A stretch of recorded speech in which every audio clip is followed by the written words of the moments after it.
morning everybody, welcome back. My today's topic is a new conservatism after 1815. अब हम अगर है ना फ्रेंच रेवोल्यूशन को पूरा समझें तो हम ये समझते हैं कि लुई 16 थे, किंग थे, बॉर्बन फैमिली से बिलोंग करते थे। फिर उसके बाद फ्रेंच सोसाइटी के अंदर 3 स्टेट्स थे। फिर उसके बाद लोगों ने क्या किया, रिवोल्यूशन करना चालू किया। एजुकेशन लेने के बाद उन लोगों को ये समझ में आने लगा कि प्रिविलेजेस बाय बर्थ नहीं हो सकते। फिर उन्होंने रिवोल्यूशन करना चालू किया। फिर कुछ लोगों ने क्या किया, कॉन्स्टिट्यूशन को डिमांड करना चालू किया। फिर लुई 16 ने उसमें हामी भर दी कि हाँ भाई ठीक है, कॉन्स्टिट्यूशन बना लीजिए, मैं भी आपके साथ हूँ। फिर प्रूशिया, ऑस्ट्रिया मिलकर उसको सपोर्ट कर रहे थे लुईस को, और वो तीनों मिलकर अटैक करने की सोच रहे थे। उसके बाद क्या हुआ, रिवोल्यूशन जोरों शोरों पे आ गया। फिर स्टोरी में बदलाव आते गए, बहुत सारे चेंजेस होते गए। नेपोलियन आ गया, वो डिक्टेटर था, सारी पावर उसने अपने हाथ में ले ली, है ना। बहुत सारी चीजें हुई। इस दौरान क्या हुआ, नेपोलियन आ गया, वो बहुत सारे रिफॉर्म्स तो लेकर आ गया। लोगों ने उसको बहुत सारी अलग अलग टेरिटरी पे वेलकम भी किया, बट बाद में अपोज करना चालू कर दिया। अब अपोज करने के पीछे भी बहुत सारे कारण थे। अब यहाँ पे ना सोसाइटी यूं देखा जाए तो 2-3 चीजों में डिवाइड हो रही थी। पहली चीज ये कि लोग सोच रहे थे कि नहीं, हमें क्या चाहिए, पार्लियामेंट्री फॉर्म ऑफ गवर्नमेंट चाहिए। और ये जो आइडियोलॉजी लगा रहे थे वो थे लिबरलिज्म के लोग, ठीक है, लिबरल्स थे वो स्पेशली, ठीक है। फिर सेकेंड ग्रुप बन रहा था, वो ग्रुप जो राजा महाराजाओं का ग्रुप था, वो ये सोच रहे थे कि नहीं, मोनार्की सिस्टम ही होना चाहिए। और जिस तरीके से बदलाव हो रहे हैं वो बदलाव नहीं होने चाहिए, रिवोल्यूशन वापस नहीं होने चाहिए थे। पहला ग्रुप लिबरलिज्म का था, लिबरल्स का था, जो हमने पढ़ लिया कि ये सोच रखने वाले लोग सोसाइटी के अंदर थे, and they are specially from middle class families, है ना। बिजनेसमैन भी थे, कुछ इंडस्ट्रियलिस्ट थे उसके अंदर, बट जो बड़े लोग थे, शाही परिवार के लोग थे, और जो ये सोच रहे थे कि मोनार्की होनी चाहिए, मोनार्की वापस आनी चाहिए, तो उन लोगों के लिए वर्ड यूज किया गया है कंजर्वेटिव्स, है ना। जब कभी भी किसी भी वर्ड के पीछे ISM लग जाता है ना, तो वो एक आइडियोलॉजी को शो करता है कि हाँ, ये जो ग्रुप है वो पूरी तरीके से इसी आइडियोलॉजी को रिप्रेजेंट करती है। जैसे लिबरल्स थे तो लिबरलिज्म बोला गया, ताकि वो लिबरल वाली आइडियोलॉजी को क्या कर रही है, शेयर कर रही है। तो ऐसे ही कंजर्वेटिज्म। चलिए देखते हैं क्या है। After the defeat of Napoleon in 1815, European governments were driven by a spirit of conservatism. They believed that. अब क्या हुआ, साफ दिख रहा है कि 1815 के अंदर क्या हुआ, नेपोलियन की हार हुई, है ना। और जिन्होंने हराया वो यूरोपियन गवर्नमेंट्स ने क्या किया, पूरी तरीके से कंजर्वेटिज्म को लाने की कोशिश करी। मतलब मैं इसको इन शॉर्ट और सिंपल लैंग्वेज में ये बोल सकती हूँ कि नेपोलियन को जो हराने वाली यूरोपियन पावर थी वो कंजर्वेटिज्म को फॉलो करती थी, ठीक है, ये ठीक रहेगा। अब क्या थे उनके रूल्स, क्या थे उनके थॉट्स, चलिए देखते हैं। पहला, establish traditional institution of state and society like monarchy, church, property and family etcetera should be preserved. जब लोगों ने फ्रेंच रेवोल्यूशन किया था तो पूरी तरीके से ये बोला था कि ना, ये मोनार्की सिस्टम खत्म होना चाहिए। अब ये क्या कर रहे थे, ऐसे ट्रेडिशनल इंस्टीट्यूट्स को प्रिजर्व करना चाह रहे थे, है ना, स्टेट और सोसाइटी के अंदर, जो कि शाही परिवार से जुड़े हुए थे, लाइक मोनार्की, चर्च भी अपन ने देखा था कि जो क्लर्गी क्लास था, हाई क्लास माना जाता था, वो भी टैक्स नहीं पे करते थे, प्रिविलेजेस मिलते थे, तो चर्च को भी वो प्रिजर्व करे। फिर शाही परिवार के जो महल हुआ करते थे, जो प्रॉपर्टीज हुआ करती है, उनको प्रिजर्व किया जाए, उनकी फैमिली को भी प्रिजर्व किया जाए। आपको पता है ना, लुई 16 को भागना पड़ा था, फिर लोगों ने वापस उसको पनिश किया, ये सारी चीजें। तो वो ही सोच रहे थे कि नहीं, ये प्रिजर्व होने चाहिए, क्योंकि ये ट्रेडिशनल इंस्टीट्यूशंस के पार्ट होते हैं। तो पहला थॉट आई थिंक क्लियर हो गया होगा। Most of the conservatives believed that they should not return to the society the pre revolutionary days. देखिए, कोई भी राजा होगा वो क्या सोचेगा कि मेरे काल में कोई भी रिवोल्यूशन ना करे, है ना, कोई भी बगावत ना करे, और ना ही वैसे दिन वापस आए जो कि पहले आ चुके हैं। मतलब पहले लुईस के वक्त जो रिवोल्यूशन हुआ था वो अब ना हो, या उसकी कोई भी बात नहीं करे, जो बात करेगा उसको पहले ही पनिशमेंट दे दो ताकि रिवोल्यूशन होगा ही नहीं। तो थोड़ा सा यहाँ पर स्ट्रिक्ट माहौल लाने की कोशिश की गई थी। फिर the modernisation could in fact strengthen traditional institutions like monarchy as seen from changes initiated by Napoleon. They believed that it could make the state power more effective and strong. इसका क्या मतलब है? देखिए, लुई के बाद parliament form आने लग गया, कॉन्स्टिट्यूशन आने लग गया, और कॉन्स्टिट्यूशन के बाद सारी पावर नेपोलियन ने ले ली थी। अब नेपोलियन ने क्या किया था, बहुत सारे सोशल रिफॉर्म्स किए थे, जैसे स्टैंडर्ड वेट लेकर आए वो, ठीक है, कस्टम ड्यूटीज को हटाया, कस्टम बैरियर्स को हटाया, करेंसी को चेंज किया, बहुत सारे रिफॉर्म्स वो लेकर आए थे, है ना। अब क्या हुआ, ये जो मोनार्की फॉर्म को जो अडॉप्ट करना चाह रहे थे, वापस मोनार्की फॉर्म को लाना चाह रहे थे, तो वो ये सोच रहे थे कि नहीं, हम मोनार्की फॉर्म तो लाएंगे बट मॉडर्नाइजेशन जो नेपोलियन के द्वारा स्टार्ट किया गया है उसको भी रखेंगे, जिससे हम क्या रहेंगे, बहुत ज्यादा इफेक्टिव और स्ट्रॉन्ग बनेंगे। इसका एग्जांपल ऐसे देती हूँ कि जो मैं बोल सकती हूँ कि ब्रिटिशर्स इंडिया के अंदर आए, ठीक है, राज किया उन्होंने, राज किया, बट वो बहुत सारे सोशल रिफॉर्म्स भी अपने देश के अंदर लेकर आए थे। जैसे मैं बोल सकती हूँ कि ट्रांसपोर्टेशन सिस्टम को बहुत स्ट्रॉन्ग किया उन्होंने, रेलवेज को लाके।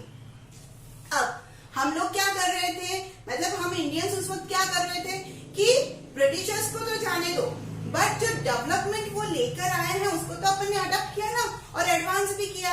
हमने ये थोड़ी बोला कि ब्रिटिशर्स आप भी जाओ, अपनी ट्रेन और रेलवे ट्रैक्स भी लेकर जाओ, ऐसा बोला क्या? नहीं, हमने ब्रिटिशर्स को भगाया, बट उनके द्वारा जो रिफॉर्म लाए गए हैं, जो चेंजेस लाए गए थे सोसाइटी के अंदर, जो काफी अच्छे थे, उसको अपन ने क्या किया, अडॉप्ट किया, है ना। उसी तरीके से ये जो सारे इस विचारधारा के लोग थे वो क्या कर रहे थे, मॉडर्नाइजेशन को एक्सेप्ट कर रहे थे और मोनार्कियल फॉर्म को और ज्यादा स्ट्रॉन्ग बनाने के लिए उसका इस्तेमाल कर रहे थे। क्लियर? नेपोलियन को तो हराया, बट उसके द्वारा लाए गए रिफॉर्म को अडॉप्ट करेंगे, ठीक है। अब मॉडर्न आर्मी, अब आपको पता है कि नेपोलियन क्या था, एक मिलिट्री डिक्टेटर था, तो नेचुरली उसका आर्मी पे बहुत ज्यादा जोर रहा होगा। जो आसपास की टेरिटरी उसने जीती थी, तो लोगों को जबरदस्ती उसने क्या किया था, आर्मी में डालना चालू किया था, रिक्रूटमेंट देना वहां पर चालू कर दिया था। तो एक मॉडर्न आर्मी उसने क्या करी थी, तैयार करी थी। तो उस तरीके की modern army, and effective bureaucracy, बहुत सारे नौकर, है ना, मतलब बोल सकते कि शाही नौकर जो काम करते थे उसके लिए वो, डायनामिक इकोनॉमी, ट्रेड, क्योंकि ट्रेड पे लगने वाले सारे बैरियर्स उसने हटाया, तो इकोनॉमी क्या हुई, बूस्ट हुई थी। साथ ही साथ में the abolition of feudalism and serfdom. मैंने ये पहले ही बता रखा है, सर्फडम मतलब क्या, कि लाइक दास प्रथा, जनरेशन टू जनरेशन लोग क्या कर रहे हैं, दास प्रथा को फॉलो कर रहे हैं। मतलब पिताजी के बेटे, बेटे के बेटे दास प्रथा चला रहे थे, तो उसका अबोलिशन किया, और साथ ही साथ में फ्यूडल लॉर्ड्स को भी यहाँ पर भागना पड़ा। मतलब होल एंड सोल पावर सिर्फ और सिर्फ अब किसके हाथ में है, किंग के हाथ में। तो ये सारी चीजें क्या हो रही थी, strengthen the autocratic monarchies of the Europe. वो क्या कर रही थी, यूरोप के अंदर जो मोनार्की सिस्टम था उसको और ज्यादा स्ट्रॉन्ग करने के लिए सफल हुई। आई होप ये पैराग्राफ क्लियर हो चुका होगा आपका। और न्यू कंजर्वेटिज्म आफ्टर 1815 पे 2 क्वेश्चन बनते हैं, जिसका एक क्वेश्चन का आंसर आपके सामने है।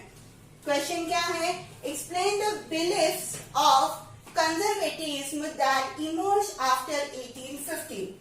I repeat, explain the belief of conservatism that emerged after 1815।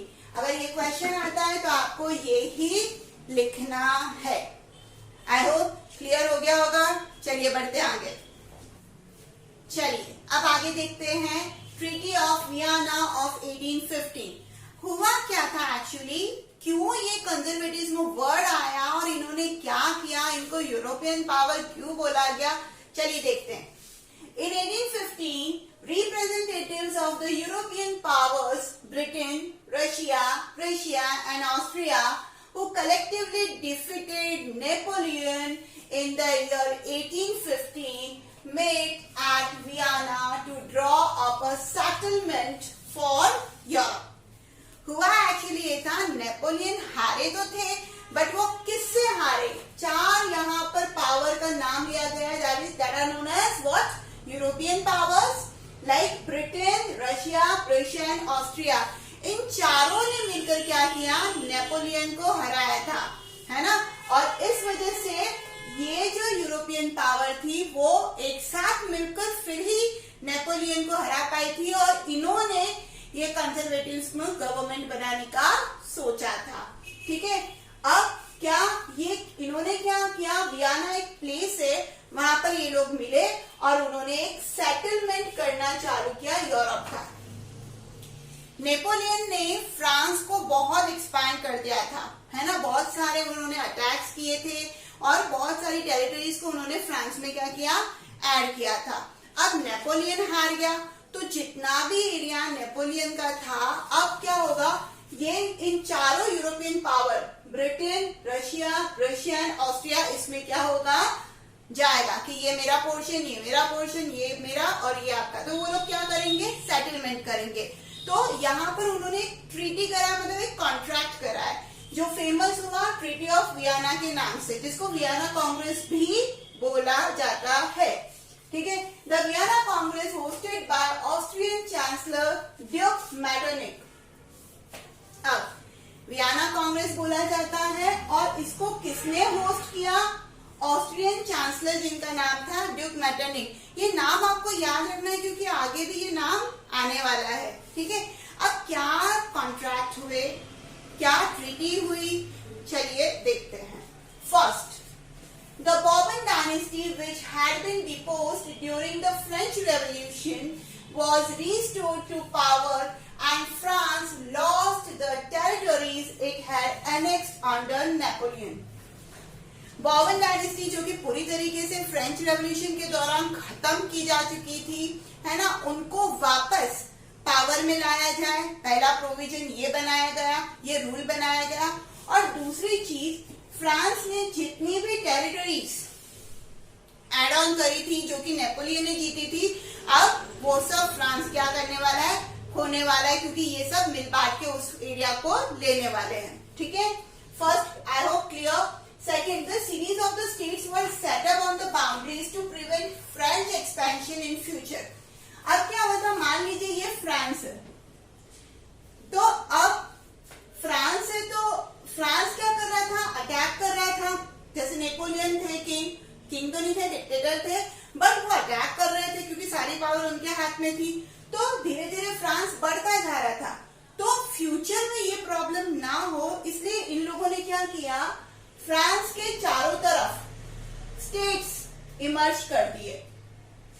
जैसे मैं बोलती हूँ कि आज है ना, इंडिया और चाइना के बीच में नेपाल आ रहा है समहाउ कहीं पे, तो ये अच्छी चीज है ना, क्योंकि चाइना उड़ के तो इंडिया पे अटैक नहीं करेगा ना, उसको गुजरना नेपाल से पड़ेगा, तो नेपाल होना बहुत जरूरी है बीच में।